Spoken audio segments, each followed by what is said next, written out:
আপনারা কি শিলচর শহরের কলেজ রোডে কখনো এসেছেন? এখানে যদি আসেন তবে দেখতে পাবেন ভয়ানক ট্রাফিক জ্যাম। পুলিশ বিভাগের অর্থাৎ ট্রাফিক বিভাগের একজন কর্মী সেখানে থাকেন বর্তমান সময়ে, কিন্তু রাস্তার দুপাশে যেভাবে এদিক থেকে 5 ফুট ওদিক থেকে 5 ফুট অর্থাৎ আনুমানিক 10 ফুট যেভাবে দখল করা হয়, মনে করুন আপনি সৎসঙ্গ আশ্রম রুট, বিবেকানন্দ রুট বা জিসি কলেজ হয়ে চেঙ্কুরি রুটের দিকে যাচ্ছেন, সেখানে দেখতে পাবেন ফজল শাহের মোকাম রয়েছে। মোকামের সামনে দেখতে পারবেন প্রথমে একটি ই রিক্সা, যাকে আমরা স্থানীয় ভাষায় টুকটুক বলে থাকি, একটি টুকটুক থাকে, এরপরে আরেকটি টুকটুক থাকে, মানে রাস্তা ওরা দখল করে রাখে। ঠিক কোনাতে দেখতে পাবেন একটি পানের দোকান রয়েছে, সেই দোকানের সামনে টুকটুক রয়েছে একের পরে এক, মানে টুকটুক ফজল শাহের মোকামের ঠিক সামনে এবং বিপরীত দিকে দখল করে আছে অনেকখানি রাস্তা। ঠিক ওখানেই রয়েছে একটি সেতু, সেতুর উপরে ফুটপাথ রয়েছে, ফুটপাথে যথারীতি মানুষ চলার উপায় নেই, কারণ সেখানে দোকান রয়েছে। সেই সেতু দিয়ে যদি সৎসঙ্গ আশ্রমের দিকে যাওয়া যায় বাঁদিকে, সেখানে দেখতে পাবেন ফলের দোকান রয়েছে। ফলের দোকানের পাশে ভিড়, স্কুটি রাখা, বাইক রাখা, এবং সেখানেও ঠিক পরে সবজির দোকান রয়েছে, ফাস্ট ফুডের দোকান রয়েছে। দোকানের এরিয়ার বাইরে অনেক জায়গা ওরাই দখল করে রেখেছেন দোকানদারিরা। বিপরীত দিকে ফাস্ট ফুডের দোকান রয়েছে, ওরা দখল করে আছেন। এইভাবে সেই স্পেসিফিক সেই স্পটটিতে আনুমানিক 10 ফুট জায়গা দখল করে আছেন, এবং প্রতিনিয়ত দিনের বেলা হোক সন্ধ্যার সময় হোক প্রায় সময়ই ট্রাফিক জ্যামের সমস্যা থাকে ভয়ানক। ইতিপূর্বে বলেছি ট্রাফিক বিভাগ থেকে সেখানে পুলিশ কর্মী দেওয়া হয়েছে, কিন্তু মিউনিসিপাল কর্তৃপক্ষ কি নজর এড়িয়ে যেতে পারবেন? দায়ভার এড়িয়ে যেতে পারবেন? খা খা করছে পাশে কলেজ রোড বাজার। সেই অঞ্চলে কলেজ রোড বাজার রয়েছে, বাজারে যদি এই দোকানগুলি চলে যায়, যা পথের উপরে বসে ব্যবসা করে, তাহলে রাজস্ব বাড়বে, সরকারের রাজস্ব বাড়বে, মিউনিসিপাল বিভাগের, জনগণের মঙ্গল হবে ট্যাক্সের পয়সা দিয়ে। ট্রাফিক সমস্যাও থাকবে না। দিনের বেলা এই অঞ্চল দিয়ে আসা যায় না, কারণ সেখানে স্কুল রয়েছে রামানুজ বিদ্যা মন্দির। চেঙ্কুরি রোড অঞ্চলে একদম আশেপাশের অঞ্চলগুলি, এই দিয়ে জিসি কলেজ রয়েছে। চেঙ্কুরি রোড পরিসর ছোট, সেখানে স্কুল যখন ছুটি হয় অনেক গাড়ি চলে আসে সেই স্থানে, এবং গাড়িগুলির ভিড়েও চলতে পারে না মানুষ। অনেকে মজা করে বলেন এই অঞ্চলের মানুষদের রাষ্ট্রপতি পুরস্কার দেওয়া উচিত। হ্যাঁ, সঠিক শুনেছেন আপনারা, অনেকেই বলছেন মজা করে রাষ্ট্রপতি পুরস্কার দেওয়া উচিত তাদের ধৈর্যের জন্য। ভারতীয় জনতা পার্টির প্রাক্তন জেলা সভাপতি বিমলেন্দু রায় সেই অঞ্চলে রয়েছেন। জাতীয় কংগ্রেসের সভাপতি অভিজিৎ পাল সেই অঞ্চলে আশেপাশে রয়েছেন। বড় রকমের রাজনীতিবিদ 2 জন রয়েছেন এই অঞ্চলে, কিন্তু অবস্থা ততই বোঝো। ট্রাফিক সমস্যা ভয়ানক, মানুষ চলতে পারছে না, কষ্ট হয়। সেদিকে সরকার দৃষ্টি আনুক। অনেকবার নর্থ ইস্ট নিউজ এ সম্বন্ধে আমরা নিউজ করেছি, অন্যান্য মিডিয়া যারা আছেন তারাও সংবাদ উপস্থাপন করেছেন এই নিয়ে, কিন্তু হেলদুল নেই মিউনিসিপাল বিভাগের। এবং ট্রাফিকের একজন কর্মী দিয়ে হবে না, 2 জন কর্মী প্রয়োজন। একজন কর্মী যদি জিসি কলেজ পয়েন্টে থাকেন, চেঙ্কুরি রুট পয়েন্ট যেটা বলা হয়, একজন কর্মী অবশ্যই ফজল শাহের মোকামের ঠিক আশেপাশের অঞ্চল সেখানেও প্রয়োজন, কারণ এদিকে ট্রাফিক, এই দিক যদি দেখেন অন্যদিকে কে দেখবে? সমস্যা সবার সজাগতার প্রয়োজন, জনসাধারণ সজাগতার প্রয়োজন। কথাটা তুলে ধরলাম, প্রয়োজন রয়েছে জনসাধারণের মঙ্গলার্থে সেখানের পরিবেশ সুন্দর হওয়ার। নমস্কার, এসসিসি নেটওয়ার্কের 279 নম্বর চ্যানেলের পাশাপাশি অন্যান্য সোশ্যাল প্ল্যাটফর্মে প্রচারিত হয়ে থাকা নর্থ ইস্ট নিউজে আপনাদের স্বাগত জানাই মণিভূষণ চৌধুরী। দেখে নেই এই মুহূর্তের সংবাদ শিরোনাম। শুরু হলো বেকার যুবক যুবতীদের কর্মসংস্থানের জন্য রেজিস্ট্রেশন। 28 ফেব্রুয়ারি পর্যন্ত নাম করা যাবে নথিভুক্ত। ঝুমুর বিনোদিনী অনুষ্ঠানে নরেন্দ্র মোদী। বিশাল অনুষ্ঠানের আয়োজনের জন্য অসম সরকার এবং মুখ্যমন্ত্রীকে অভিনন্দন প্রধানমন্ত্রীর। পুণ্যার্থীদের আগমন হয়ে গেছে শুরু। আগামীকাল থেকে বরাক উপত্যকার ঐতিহ্যবাহী ভুবন তীর্থ মেলা। মিড ডে মিল খেতে হলে রান্নার জন্য ছাত্রছাত্রীদের কুড়িয়ে আনতে হয় রান্নার কাঠ। এমনই এক আজব স্কুলের বিভিন্ন দুর্নীতি নিয়ে মুখ খুললেন ছাত্রছাত্রীদের অভিভাবকেরা। এবার সংবাদ বিস্তারিত। মঙ্গলবার 25 ফেব্রুয়ারি থেকে শিলচরের মেহেরপুরে অবস্থিত মেধাবী ফাউন্ডেশনের পক্ষ থেকে প্রধানমন্ত্রী কৌশল কেন্দ্র NSDE জব পোর্টালের নাম পঞ্জীকরণ অনুষ্ঠানের আয়োজন করা হয়। এতে বরাক উপত্যকার প্রচুর যুবক যুবতীরা অংশগ্রহণ করেন। সম্পূর্ণ বিনামূল্যে অর্থাৎ কোনো ধরনের শুল্ক অর্থাৎ ফি ছাড়াই নাম পঞ্জীভুক্ত করা যাবে বলে জানিয়েছেন ফাউন্ডেশনের কর্মকর্তারা। NSDC জব পোর্টাল একটি অনলাইন প্ল্যাটফর্ম যেখানে দেশে বিদেশের বিভিন্ন কোম্পানির শূন্য পদের সন্ধান অতি সহজে পাওয়া যায় এবং যোগ্যতা অনুযায়ী চাকরির জন্য আবেদন করা যায়। আগামী 28 ফেব্রুয়ারি পর্যন্ত নাম নথিভুক্ত করা হবে। বরাক উপত্যকা তথা শিলচরের বেরোজগার যুবক যুবতীদের আমন্ত্রণ জানান প্রধানমন্ত্রী কৌশল কেন্দ্রের পক্ষ থেকে centre coordinator Piyush Haldar. North east নিউজের প্রতিনিধি রাজুদের প্রতিবেদন। আমি অ্যাজ এ সেন্টার ম্যানেজার এই মুহূর্তে আমি সবার কাছে অনুরোধ করব, যারা এখানে এসছেন, যারা শুনেছেন, জানলেন, অ্যাজ ইট ইজ আপনারা আপনাদের বাড়ির আশেপাশে আরও প্রচুর লোকজন রয়েছে যারা পড়াশোনা করে বা পাস আউট হয়ে গেছে, তাদেরকেও ইনফর্ম করবেন যেন তারাও আমাদের সেন্টারটায় আসে এবং যে কোর্সগুলো চলছে ভবিষ্যতে আসবে সেগুলোর সুযোগ সুবিধাগুলো যেন নেয়। সরকার চাইছে যে আমাদের যারা ইউথ রয়েছে তাদের ডেভেলপমেন্টগুলো হোক, তারা শিখুক, আমরাও সেটা চাইছি, ঠিক আছে। কিন্তু সেই চাওয়াটা তখনই পূর্ণ হবে যখন আপনারা আসবেন বা আপনারা নিজেদের কেরিয়ার সম্পর্কে আর একটু সচেতনভাবে রেসপন্স করবেন। ওকে, এই আশা করছি এবং এটা বলি আমি করছি। আজকে মেধাবী ফাউন্ডেশনের ন্যাশনাল স্কিল ডেভেলপমেন্ট কাউন্সিলের স্পন্সর করা একটা বিশেষ স্কিম বা বিশেষ পোর্টাল, যে পোর্টাল দিয়ে আমাদের এই অঞ্চলের গোটা ভারতবর্ষের যে কোনো বাচ্চা বা যে কোনো স্টুডেন্ট তার নিজের প্রোফাইল অনুযায়ী রেজিস্টার করতে পারে এবং মেইন স্ট্রিম যে জব মার্কেট আছে ওই জব মার্কেটের সাথে ওরা যুক্ত হতে পারে। উদ্দেশ্যটা হচ্ছে কি, আমাদের এই সেন্টার অনেকগুলো গভর্নমেন্ট স্কিম নিয়ে কাজ করছে, কিন্তু আমাদের স্টুডেন্ট যারা আছে ওদের ওই এক্সপোজার লেভেলটা পাচ্ছে না, যার দরুন ওরা বুঝতে পারছে না এক্স্যাক্টলি কোন মার্কেটে ওরা যাবে বা কোন জায়গায় কাজ করবে, কোন সেক্টরের জন্য ওরা ফিট।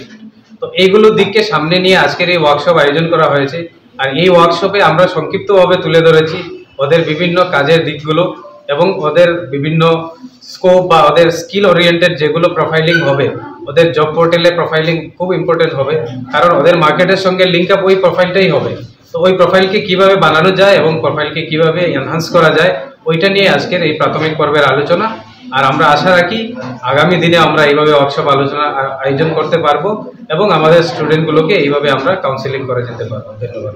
বক্তব্য তুলে ধরেছেন এবং আপনাদেরকে বুঝিয়েছেন, সেটার উপর আর কিছু নেই। আমাদের এখানে যিনি চার্জে আছেন উনিও খুব সুন্দরভাবে প্রাঞ্জল ভাষায় বক্তব্য পেশ করেছেন এবং মুস্তাফা স্যার যিনি এসছেন, যার জন্য আমরা এত সময় অপেক্ষারত ছিলাম, উনিও আসছেন এবং মেইন পয়েন্টসগুলো আপনাদের সম্মুখে খুব সুন্দরভাবে তুলে ধরেছেন। প্রাঞ্জল ভাষা উনি ওনার বক্তব্য পেশ করেছেন। আশা করি আপনারা সব বুঝতে পেরেছেন এবং সেরকমই আপনারা সেই উপদেশগুলো আপনারা মেনে চলে মোবাইলের সম্বন্ধে যেগুলো বলেছেন সেগুলো একটু যদি আপনারা খেয়াল করেন, লক্ষ্য রাখেন, তাহলে আপনাদের জীবনের উজ্জ্বল পথটা আপনারা নিজেই বেছে নিতে পারবেন আশা করি। এবং সবাই উজ্জ্বল ভবিষ্যৎ কামনা করে আমি আমার বক্তব্য। অসম এক ঐতিহাসিক মুহূর্তে সাক্ষী হলো ঝুমুর বিনোদিনী বিশ্বমুখী যাত্রার সাক্ষী হলেন প্রধানমন্ত্রী নরেন্দ্র মোদী। ঝুমুর বিনোদিনী উপভোগ করতে গুয়াহাটির সরুসিরাইতে উপস্থিত হয়ে উষ্ণ অভ্যর্থনায় অভিভূত হয়েছেন তিনি। এ নিয়ে প্রধানমন্ত্রী বলেন, চায়ের গন্ধের পাশাপাশি এর সৌন্দর্যও রয়েছে, যে কেউ এটা অনুভব করতে পারে। তিনি বলেন, পুরো স্টেডিয়ামটি পূর্ণ, এখানে সর্বত্র কেবল ঝুমুর দেখা যায়। চায়ের স্বাদ একজন চা বিক্রেতা ছাড়া আর কে জানে? আপনার মতো চা বাগানের সঙ্গে আমারও একই সম্পর্ক, বলছেন প্রধানমন্ত্রী। এর আগে 2023 সালে প্রধানমন্ত্রী অসমে এসেছিলেন। তারপর 11,000 নৃত্যশিল্পী বিহু নৃত্য পরিবেশন করেন। প্রধানমন্ত্রী ঝুমুর বিনোদনীর মতো বিশাল অনুষ্ঠানের আয়োজনের জন্য অসম সরকার এবং মুখ্যমন্ত্রী ডক্টর হিমন্ত বিশ্ব শর্মাকে অভিনন্দন জানিয়েছেন। নর্থ ইস্ট নিউজের বিশেষ প্রতিনিধি হিফজুর রহমান বরভুইয়ার প্রতিবেদন। मोर भाई बहन सब तहने केर की खबर अपना लोग अटाई के मोर आंतरिक उलोक जोनाइसु आज यात उपस्थित हुई মই বৰ आनंदित হৈছো। भाइयों बहनों, आज असम में यहां एक अद्भुत माहौल है, ऊर्जा से भरा हुआ माहौल है।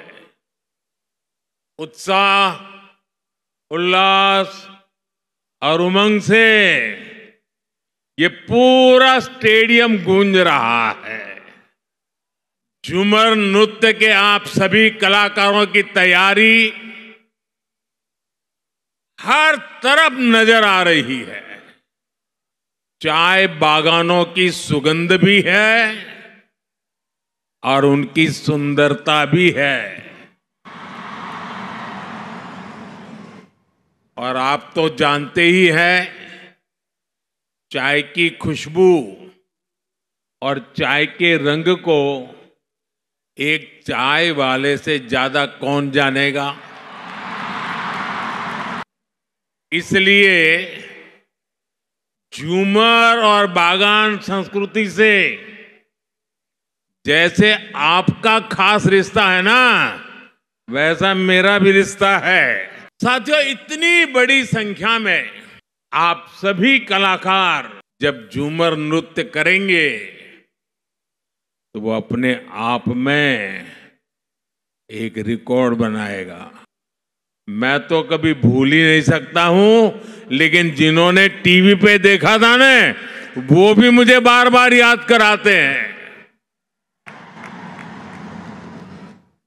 अब आज फिर से एक बार मैं वैसे ही दृश्य का, अद्भुत प्रस्तुति का इंतजार कर रहा हूं। मैं इस सांस्कृतिक आयोजन के लिए असम सरकार को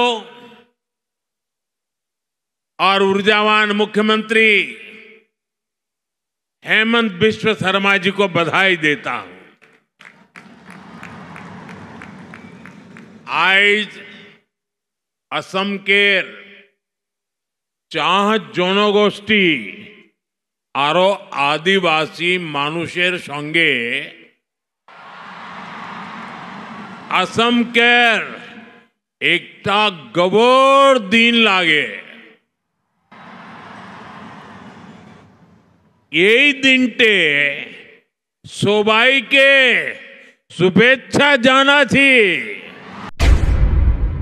শিব চতুর্দশী উপলক্ষে ঐতিহ্যবাহী ভুবন তীর্থ মেলা শুরু হচ্ছে আগামীকাল। প্রতি বছরের ন্যায় আমরাঘাট মতিনগর ভুবন পাহাড়ে অনুষ্ঠিত হবে ভুবন তীর্থ মেলা। সোমবার থেকে জেলা প্রশাসন সহ বিভিন্ন বিভাগের কর্মকর্তারা পৌঁছান পাহাড়ে।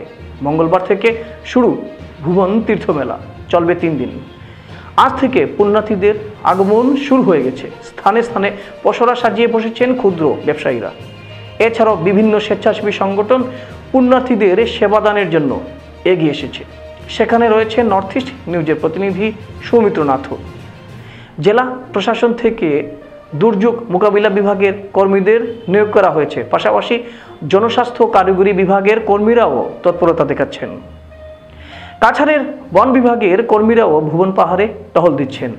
এনে নর্থ ইস্ট নিউজের বরাকভ্যালি ইনচার্জ সুরজিৎ চক্রবর্তীর প্রতিবেদনে।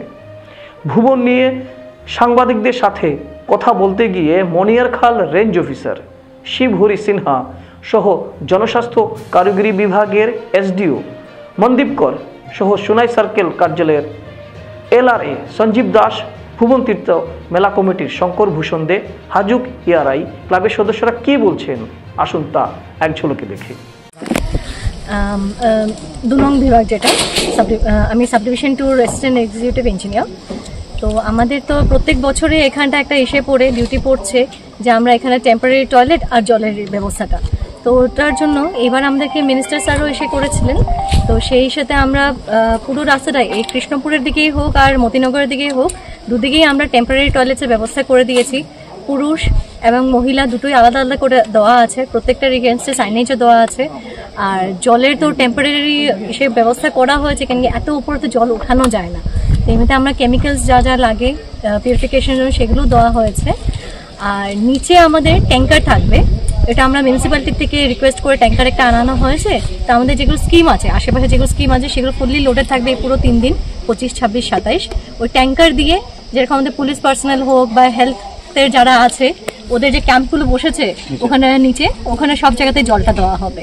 প্লাস যেরকমভাবে আরও অনেক তো কমার্শিয়াল অনেক সেগুলো বসেছে, দোকানও বসেছে, তো সেই সব ইসেতেই মানে এরকম ক্যাম্প যেগুলো আছে নিচে যেগুলো আছে সবগুলোতে জলের ব্যবস্থাটা করা হয়েছে। আচ্ছা, জনস্বাস্থ্য কারিগরি বিভাগ থেকে কোনো স্থায়ী করে বন্দোবস্ত করা হয়েছে নাকি? স্থায়ী বন্দোবস্ত করা হয়নি, কেন কি আপনার দেখেন রাস্তাটাই তো এত এসে এটা ওঠানোর ব্যবস্থাটা নেই। তো আগামীতে আমরা একটা এসে করছি, যেহেতু এখন রাস্তাটা বনছে, তো আমরা একটা এসে করছি একটা দিয়ে রাখবো, তারপর ওটা কতটুকু সফল হয়, কেন কি যেহেতু জিনিস উঠানো মেটেরিয়ালস ওঠানোটা প্রবলেম, ক্যারেজে প্রচন্ড এসে চলে যাবে। খানিক আগে দেখে এলাম এখানে টয়লেট মানে তৈরি করা হয়েছে, এটা স্থায়ী না অস্থায়ী ভাবে? সবগুলি অস্থায়ী। আপনার এখানে দেখবেন বেশ অনেকগুলো করা আছে, দেখতে তো মনে হচ্ছে স্থায়ী। না না না, সবগুলি অস্থায়ী করা আছে। আর স্থায়ী নিচে আছে, নিচে এটা আমরা অনেক আগে সিএমএসসি যেটা আমাদের ইশাদাহিক কমিউনিটি কমপ্লেক্স যেটা থাকে ওরকম ভাবে একটা করা হয়েছে। তো দুদিন থেকে আপনার দুদিন অবধি আপনার যে ডিপার্টমেন্ট যেটা যে ডিপার্টমেন্টের সব তৎপর হিসাবে থাকবেন কি? হ্যাঁ, 3 দিন 25, 26, 27 তৎপর হিসাবে থাকবেন। আচ্ছা ম্যাডাম, আরেকটা আমি কথা আপনাকে জিজ্ঞেস করছি, জনস্বাস্থ্য কারিগরি বিভাগ মানে স্বাস্থ্যের সাথে সম্পর্কিত, তো চিকিৎসা বিভাগ নিয়ে আপনি কি কোনো কিছু বলবেন নাকি? না, চিকিৎসা বিভাগ তো পুরো আলাদা। আমরা জনস্বাস্থ্য কারিগরি বিভাগ হলো আমরা খালি জল আর শৌচালয় এই দুটো নিয়ে আমাদের ইসে। হ্যাঁ, বাকি তো যেটা আছে ওটা হেলথ ডিপার্টমেন্ট আছে, ওরা সবাই অ্যাক্টিভ আছে। আচ্ছা, স্যানিটাইজেশনের ব্যাপারে আপনারা কি করলেন? স্যানিটাইজেশনের ব্যাপারে আমরা তো সে যেগুলো ব্লিচিং টিচিং এগুলো সবকিছুই মন্দির কমিটিকে দেওয়া হয়ে গেছে, আজ থেকে 2-3 দিন আগে এগুলো সবকিছুই দেওয়া হয়েছে। আপনাদের পক্ষ থেকে কতজন কর্মী এখানে নিয়োগ করা হয়েছে? আমাদের পক্ষ থেকে তো অ্যাক্টিভলি তো অ্যাট প্রেজেন্ট আমার সাইট ইনচার্জ আছেন প্রজেশ দাস, আমাদের কন্ট্রাক্টর যারা আছেন ওনারা সাহায্য করছেন, হ্যাঁ ওরা এনজিও থেকে এসে করছেন। আর এমনিতে আমাদের এই 3 দিনের জন্য রোটেশন ওয়াইজ দেওয়া হবে এখানটায়, আমাদের সাইট ইনচার্জদেরকে দেওয়া হবে, কিন্তু একজনের পক্ষে দেওয়া সবসময় তো এটা এসে করা সম্ভব হবে না, তো ওরকম ভাবে টিম হিসাবে ওদেরকে দেওয়া হবে 3 দিনের জন্য। Thank you. Mid day meal খেতে হলে রান্নার জন্য ছাত্রছাত্রীদের কুড়িয়ে আনতে হয় লাকুড়ি বা কাঠ। এমনই এক আজব স্কুলের বিভিন্ন দুর্নীতি নিয়ে মুখ খুললেন ছাত্রছাত্রীদের অভিভাবক সহ স্কুলের এসএমসির সভাপতি ও সদস্যরা। শালচাপড়া শিক্ষাখণ্ডের অধীন দুর্গাকোনা ক্লাস্টারের 146 নম্বর নতুন টিলা এলপি স্কুলের প্রধান শিক্ষক মনোজ দাস অবশ্য মেনে নিয়েছেন গুরুতর অভিযোগটি। যদিও কিছু অভিযোগ মানতে নারাজ তিনি, তার বিরুদ্ধে মিড ডে মিলের চাউলের দুর্নীতি, স্কুলে রিপেয়ারিং কনস্ট্রাকশনের জন্য সরকার থেকে আসা 50,000 টাকার কোনো হিসাব নিয়ে অভিযোগ, স্কুলের পঠন পাঠন নিয়েও অভিযোগ, এসব তার বিরুদ্ধে রয়েছে। এছাড়াও মিড ডে মিলে উল্টোপাল্টা খাবার দেওয়া হচ্ছে ছাত্রছাত্রীদের, অনেককে অর্ধেক খাবার দেওয়া হচ্ছে, এটা শোনা যাচ্ছে। মঙ্গলবার সাংবাদিকদের সামনে স্কুলের প্রধান শিক্ষক মনোজ দাসের বিরুদ্ধে অভিযোগগুলো তুলে ধরলেন স্কুলের অভিভাবকগণ ও এসএমসির সদস্যরা। নর্থ ইস্ট নিউজের প্রতিনিধি রাজুদের প্রতিবেদন। পড়াশোনাটা একবারে বাচ্চারা একদম নষ্ট হয়ে গেছে স্কুলে। বাচ্চাগুলোকে আপনি জিজ্ঞেস করুন, এরা প্রথম শ্রেণী কি দ্বিতীয় শ্রেণী ক্লাস 5-এর স্পেলিং উচ্চারণ করতে পারে না, বাবা মায়ের নাম লিখতে পারে না, স্কুলের নাম লিখতে পারে না, এরকম। এরপরে বাচ্চাদেরকে দিয়ে স্কুলের জ্বালানির জন্য যে লাকড়ি মিড ডে মিলের বাচ্চারা গিয়া লাকড়ি আনে স্কুল থেকে, অন্যর ঘর থেকে, এরকম অবস্থা স্কুলের দুর্নীতি যেটা চলতেছে আমরা যদি টিচার চুর হয় তা বাচ্চা কি শিখব, এটাই আমরা মনে করি এই টিচার বাইর করা হোক স্কুল থাকিয়া। এই টিচার লাগে না, থাকে অন্য টিচারে চালাইব, কিন্তু ওই চুর টিচার আমরা এই স্কুলে থাকতে দিতাম না। এই দুর্নীতি বলিয়া আমি বলবো দুর্নীতি চলবে না, দুর্নীতি চলবে না, এই দুর্নীতি চলবে না, নতুন স্কুল দুর্নীতি চলবে না, প্রধান শিক্ষককে বহিষ্কার করতে হবে, প্রধান শিক্ষককে বহিষ্কার করতে হবে। ডিম যেটা হয়েছে তারা এসএমসি ডাকছি, আমি ডাকিয়া হয়েছি, একদিন ডিম অর্ডার হয় না, দুদিন আমি আসতে হয় না, তারা এগুলি করছে সব খাওয়াই। ঠিক আছে। আর মশলা যেটা হয়েছেন, মশলা আমি সানরাইজ মশলা ব্যবহার করি তিনটাই। সানরাইজ যদি খারাপ দিয়ে থাকে আমি জানি না। 10 টিকি না না না সানরাইজ লাগলে তার কাছে বলে ফটো আছে 10 টিকি। আচ্ছা ঠিক আছে, তার 10 টিকি ফটো দেখাইতে পারে, শুনো লাগলে আমি এখন দেখাইতে পারি। আর চাউলের ব্যাপারটা যেটা, আর চাউল যেটা আছে যখন আমি এসএমসি ডাকছি, প্রথম চাউল আনছি, চাউল আনার পরে প্রথম যখন তারা অ্যালটমেন্ট আইসে পুরা চাউল আনছি, আনার পরে পুরা ইন্দুরের অবস্থা রাখছে না। ঠিক আছে। তারপরে আমি এসএমসি ডাকছি, তারপর তারা বলছি আমি ডিলারও রাখতাম, তারা বলছে না আমি তোরা কবাটি বসল কবাটি করব, যেটা আমার দরকার পড়বো আমার যতটুকু আমি আনবো, চল শেষ হইব আবার আনবো। আমি কেন আমি খুবই রাখতাম যদি লাগে ফটো আমি দেখাইয়া দিয়ে। মানে আপনার চাল পুরা 8 কুইন্টাল আনছুন না স্কুলে? না রয়েছে, অলরেডি রয়েছে 4.5 কুইন্টাল। আমি তারা কোপারেটিভে কইতেছে 8 কুইন্টাল নেওয়া হয়ে গেছে, এটাই কইতেছে। কোপারেটিভে যদি হইয়া থাকে আমি কোপারেটিভ থেকে আনি, এখন কোপারেটিভে কই রাখছি, কোপারেটিভে যাবে। আমরা যদি লাগে আমি কোপারেটিভে ফোন করি, কোপারেটিভে দিয়ে দিই। ঠিক আছে। 4 কুইন্টালটা আনছুন? হ্যাঁ 4 কুইন্টাল 19 কেজি আনছি, 4.5 কুইন্টাল রয়েছে। আচ্ছা ঠিক আছে। তারপরে একটা কিতা হয়েছে জানি, লো কোয়ালিটি মশলা তো কইলাম, সানরাইজ তেল আমি ব্যবহার করি মাকুশ, লাগলে আমি দেখাইতে পারবো। ঠিক আছে। আর কিতা কইছেন পড়াশোনা হয় না, পড়াশোনা হয় কিনা তো গার্জিয়ানটি জানে পড়াশোনা হয় কিনা হয় না। আচ্ছা 50,000 টাকার একটা ব্যাপার আছে, 50,000 টাকার একটা ইনফ্রাস্ট্রাকচারের আইছে, এই টাকাটার ব্যাপারে কোনো সব হয়েছে না বা হিসাব নাই? এটা তারা হিসাব নাই, তারা হিসাব আমি এখন তো দিছি না, তারা মার্চ মাস নাইলে হইতে হিসাব দিতাম। তারা যখন হিসাব কইছে আমি এসএমসি ডাকমু, একটা হিসাব দিমু, কোনো মধ্যে তারা আইয়া গেছে। হঠাৎ করে তারা হালকা কই থেকে কতজন মানুষ পেয়ে আইছে, আইয়া তারা উঠে চাউল ওইরকম হিসাব দিলে নাই না, সে মানে মাত্র টাইম দিতে লাগবে না। বাইরের মানুষ, এসএমসির মানুষ খালি আসতে তারা 3 জন, আর বাকি কেউ না। আর আমি কোনো মিটিং ডাকি কিনা না, অন্য প্রেসিডেন্ট আছেন তারা আসলে আমি ডাকি কিনা না, ডাকলে যদি কেউ যদি আয় না আমি কই থাকি। ঠিক আছে। আমার যে আপনার যেটা অভিযোগ যেগুলো এগুলো সব কিছু হয়েছে, আপনার কথাটা কইছেন, আর হয়েছে বাকি তো মানে তার। দৈনিক প্রান্তজ্যোতি পত্রিকা ফের খোলার প্রচেষ্টা অব্যাহত রয়েছে। কর্মচারীদের বকেয়া বেতনের 70% দেওয়া হয়েছে, বাকিটা শীঘ্রই দেওয়া হবে। কিন্তু যেভাবে সোশ্যাল মিডিয়ায় মিথ্যা প্রচার চলছে সেটা অত্যন্ত দুঃখজনক বলছেন কর্মকর্তা। আজ এক সাংবাদিক সম্মেলনে এই মন্তব্য করেন প্রান্তজ্যোতি দৈনিকের কর্ণধার নিলয় পাল। তিনি বলেন প্রচণ্ড আর্থিক সমস্যার জন্য গত 26শে অক্টোবর তিনি দৈনিক প্রান্তজ্যোতি বন্ধ করে দিতে বাধ্য হন। তখন তিনি প্রতিশ্রুতি দিয়েছিলেন বকেয়া 5 মাসের বেতন তিনি আগামী 6 মাসের মধ্যে মিটিয়ে দেবেন। কিন্তু দেখা যায় একাংশ কর্মী মিথ্যা প্রচার চালিয়ে অভিযোগ করে তিনি নাকি চুক্তিভঙ্গ করেছেন, এটাও বলছেন নিলয়বাবু। ব্যক্তিগত ও পারিবারিক বিষয়কেও বিতর্কে টেনে আনা হয়, এটা অভিযোগ নিলয়বাবুর।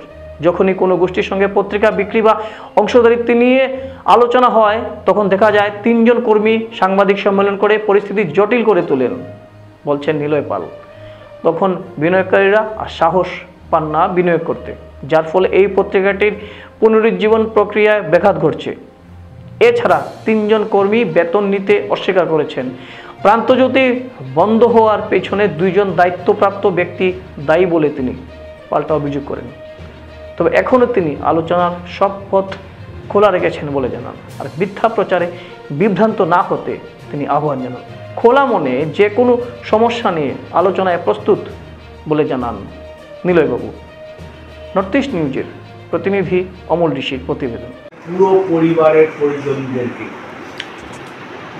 সেই সীমিত লোকগুলোকে আমি খুব ভালোভাবে জানি। পত্রিকাটি বন্ধ হয়ে যাওয়ার তাদের হাতে ঘা লাগার কথা নয়, তবে কি এদেরকে ফুসলিয়ে দেওয়া হয়েছে? এই ধরনের হাতে গোনা কিছু লোক অক্টোবরের 25 তারিখ শেষ রাত থেকেই সামাজিক মাধ্যমে প্রচণ্ড অ্যাক্টিভ মুডে চলে এসেছেন। এবং আমাকে খোঁচা দেওয়া শুরু করেন, আন্দোলনের হুমকি দিতে থাকেন। প্রান্তজ্যোতি বন্ধ ঘোষণা হলো আর অমনি তারা কিছু চিন্তা না করেই আমাকে টার্গেট করা শুরু করলেন। একই সঙ্গে কাল বিলম্ব না করে সেই সব পোস্টের দেওয়ালে গিয়ে আমার প্রতিষ্ঠানের সেই প্রথম সারির কয়েকজন উস্কানি মতামত দিতে রাখে।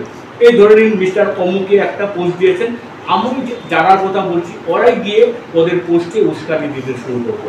সব আমার কাছে স্ক্রিনশট রাখা আছে ঘনিষ্ঠদের মতে। তবে হ্যাঁ, ঘনিষ্ঠদের মতে এদেরকে ফুসলিয়ে লেলিয়ে দেওয়া হয়েছিল, আর এই লেলিয়ে দেওয়ার কাজটি যারা করেছেন তারা প্রান্তজ্যোতিরই, তারাই আমার খুব প্রিয় ছিলেন, পরম শ্রদ্ধার ও স্নেহের রতন ছিলেন, পরম শ্রদ্ধার ও স্নেহের রতন ছিলেন। তারা আমার মান সম্মান ছিনিয়ে নিয়ে আমাকে পর্যদস্তু করে একবার বিবস্ত্র নিঃসঙ্গ করে ছাড়লেন। কিন্তু কেন এই দুর্মতি, কেন? ঈশ্বর উনাদের সুবুদ্ধিতে এটুকুই বলতে পারে। কিসের চুক্তি? ওরা কোথায় কোথায় বলে থাকবেন, দেখবেন ত্রিপাক্ষিক চুক্তি। চুক্তি কিসের লেখা আছে? এই চুক্তিতে কি লেখা আছে আপনাদের তা জানা দরকার। ডিসি অফিস ও লেবার অফিসকে দেওয়া আমার চিঠিতে পরিষ্কার করে লেখা আছে, I am striving my best to reopen the publication of the Prantajyoti Dainik. ওরা জ্ঞানী লোক, ওদের জানা উচিত স্ট্রাইভিং মাই বেস্ট কথাটির অর্থ হচ্ছে প্রচেষ্টা চালানো। কিন্তু তার দুদিন পর থেকেই সেই মহান ব্যক্তিরা আরও একটি সাংবাদিক সম্মেলনের আয়োজন করলেন। সেই সাংবাদিক সম্মেলন করে উচ্চস্বরে ঘেরা পিটিয়ে ঘোষণা করলেন ডিসেম্বর মাসের শেষের দিকে নাকি প্রান্তজ্যোতি দৈনিক আবার শুরু হবে। শেষ হলো সব ভিতরের যা ডিলিং ছিল তা চুরমার হয়ে গেল। কে করবে এমন সমস্যার সমাধান? কোন গৌরীশেন কে ওরা পেল যে ওরাই ঘোষণা করে দিল টাকা দিবে গৌরী, লাগে টাকা দিবে গৌরীশেন না? তো গৌরীশেনকে যদি পেয়ে যেত তাহলে আমাকে পরিচয় করে দিয়ে দিতে পারতেন, তাহলে ওই গৌরীশেনের কাছে আমি চলে যেতাম। বন্ধুরা আমার, আপনারা কখন শুনেছেন কি স্টাফদের ঘোষণা করতে যে বন্ধ হয়ে যাওয়া কল কারখানা, ছাপাখানা কিংবা প্রতিষ্ঠান আবার চালু হবে? স্টাফরা ঘোষণা করে দিই, কখনো কর্তৃপক্ষ করে। আমি যখন শুনলাম যে ওরা সাংবাদিক সম্মেলন করতে যাচ্ছে, তখন আমি একজনকে অনুরোধ করলাম, আপনারা প্রকাশ্যে চলে সব কিছু প্রকাশ্যে চলে আসবে, এতে প্রতিষ্ঠানের সমূহ ক্ষতি হবে।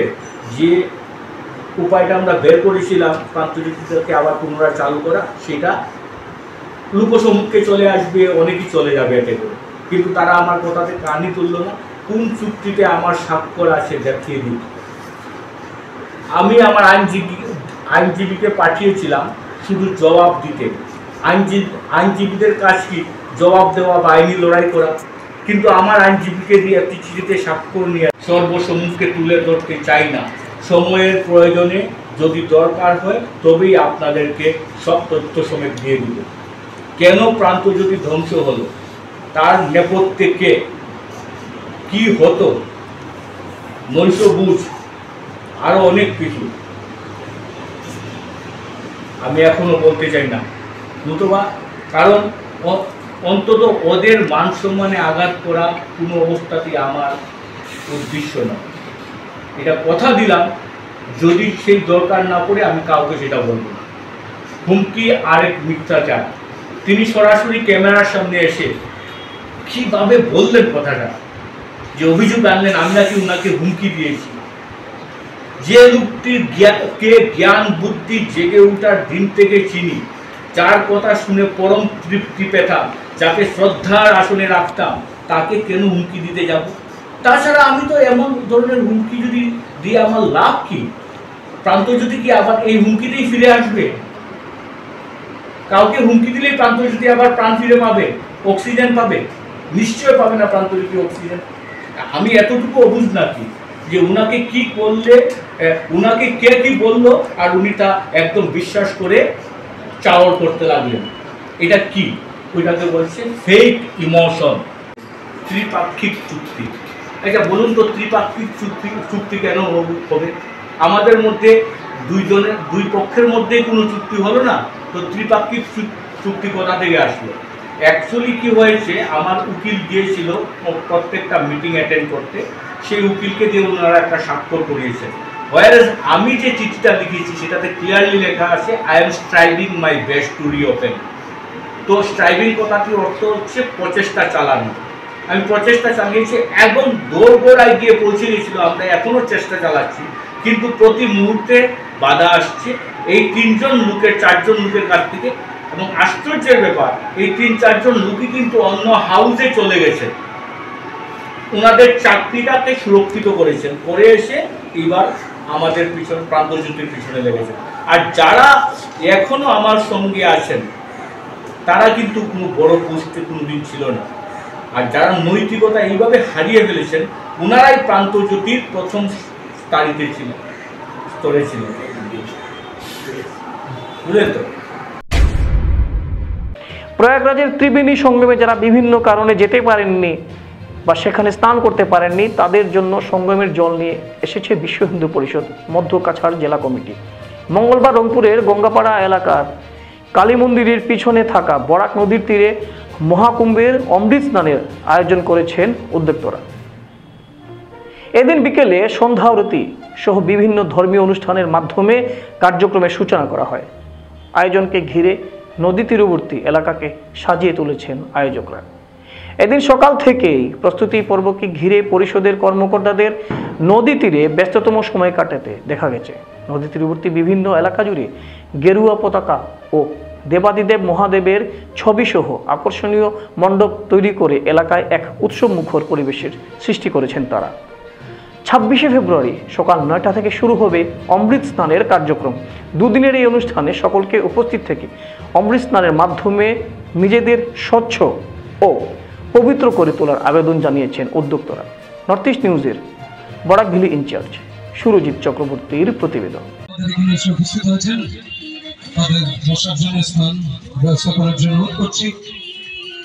বিশ্ব হিন্দু পরিষদ মধ্য কাছাড় জেলার পরিচালনায় এবং এখানের গঙ্গাপাড়া রংপুর গঙ্গাপাড়ার কালী মন্দির কমিটির ব্যবস্থাপনায় এবং লোকাল সহযোগিতায় এখানে আজকে যে ভব্য আয়োজন করা হয়েছে, আজকে 25 তারিখে এটা এখানে এখন আমরা গঙ্গা আরতি করব এবং আগামীকালকে সকাল 9 ঘটিকা থেকে বিকাল 4 ঘটিকা পর্যন্ত স্নানের আয়োজন করা হয়েছে। এখানে স্নান করবে এবং স্নান করার পর এখানে সেই প্রয়াগরাজ থেকে ত্রিবেণী থেকে আনা জল এখানে আনা হয়েছে এবং সেই জল দিয়ে সে ব্রাহ্মণরা সেখানে শুদ্ধ মন্ত্র উচ্চারণ করে তাদের উপরে দিবে।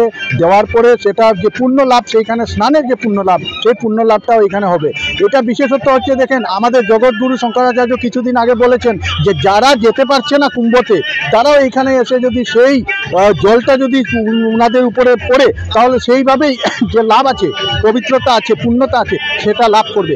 যেটার উপরে ভিত্তি করে বিশ্ব হিন্দু পরিষদ আজকে এইখানে একটা আয়োজন করেছে এবং আজকে সন্ধ্যা আরতি, আগামীকালকে যেটা হবে সেটা আমরা অমৃত স্নান বলছি, যে স্নানটা যেটা আগামীকালকে প্রয়াগরাজেও শেষ স্নান, 144 বছরের শেষ স্নান হবে এবং এইখানে আমরা ওই আগামী বছরে সেই তিথিটাকে গ্রহণ করে আমরা সেই জল এনেছি এবং সেই জলকে আমরা কালকে এইখানে সব পুণ্যার্থীদের উপরে দেব এবং যেটাতে পুণ্য লাভ, সেইভাবে পুণ্য লাভ হবে সেটা। এবং সবার কাছে আমার বিনম্র আবেদন যেন আপনারা আসুন এবং এই ঐতিহাসিক দিন আজকে যে কার্যক্রম করা হয়েছে সেটা সাক্ষী আপনারাও হন এবং তার তৎসঙ্গে আপনারা এইখানে সেই পুণ্য লাভটাও করুন যারা কুম্ভতে যেতে পারেন।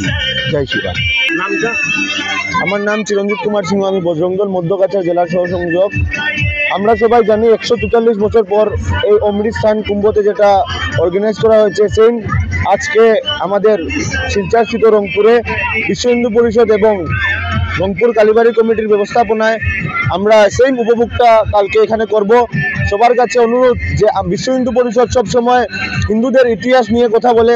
আমাদের এখানে এই অযোধ্যার যে যখন লঙ্কাতে সীতামাতাকে অপহরণ করে নিয়ে যাওয়া হয়েছিল তখনের যে আমরা জানি যে রামশিলা আমরা যেটাকে বলি, যে আমাদের বানর সেনা যখন সীতামাতাকে এখান থেকে আনার জন্য গিয়েছিলেন তখন এই রামশিলা যে ইউজ করা হয়েছিল যে ব্রিজ বানানোর সময়, ওই রামশিলাও আজকে এখানে আনা হয়েছে এবং এখানে পুরো কুম্ভতে যেগুলো জিনিস করা হবে কালকে আমরা সেম এখানে করব।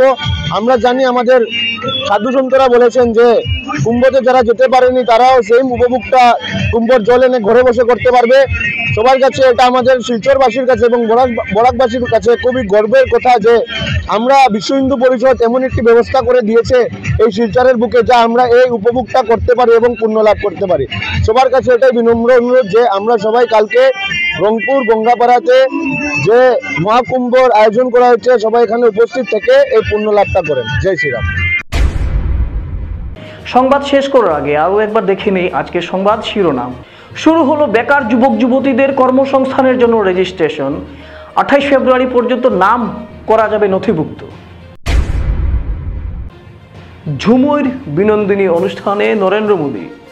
বিশাল অনুষ্ঠানের আয়োজনের জন্য অসম সরকার এবং মুখ্যমন্ত্রীকে অভিনন্দন প্রধানমন্ত্রীর। পুণ্যার্থীদের আগমন হয়ে গেছে শুরু। আগামীকাল থেকে বরাক উপত্যকার ঐতিহ্যবাহী ভুবন তীর্থ মেলা। মিড ডে মিল খেতে হলে রান্নার জন্য ছাত্রছাত্রীদের কুড়িয়ে আনতে হয় রান্নার কাঠ। এমনই এক আজব স্কুলের বিভিন্ন দুর্নীতি নিয়ে মুখ খুললেন ছাত্রছাত্রীদের অভিভাবকেরা। এসএসসি নেটওয়ার্কের 279 নম্বর চ্যানেলে 24 ঘন্টা নর্থ ইস্ট টিভির বিভিন্ন সংবাদ, সঙ্গীত, নৃত্য, আসন, ক্রীড়া, চলচ্চিত্র, বিনোদনমূলক বিভিন্ন বিষয় ইত্যাদি প্রচারিত হয়ে থাকে। আপনাদের যে কোনো বিজ্ঞাপন, সংবাদ, সঙ্গীত ইত্যাদি প্রচারের জন্য আমাদের সাথে যোগাযোগ করুন। আমাদের সোশ্যাল প্ল্যাটফর্মেও সংবাদ প্রচারিত হয়ে থাকে। সেখানে কমেন্টের মাধ্যমে আপনার মোবাইল ফোন নাম্বার তুলে ধরুন, আমরা আপনাদের সাথে অবশ্যই যোগাযোগ করব। ভারতের উত্তর পূর্বাঞ্চলের পাশাপাশি অন্যান্য স্থানের ব্যতিক্রমী খবর পাওয়ার জন্য দেখতে থাকুন নর্থ ইস্ট নিউজ। ধন্যবাদ।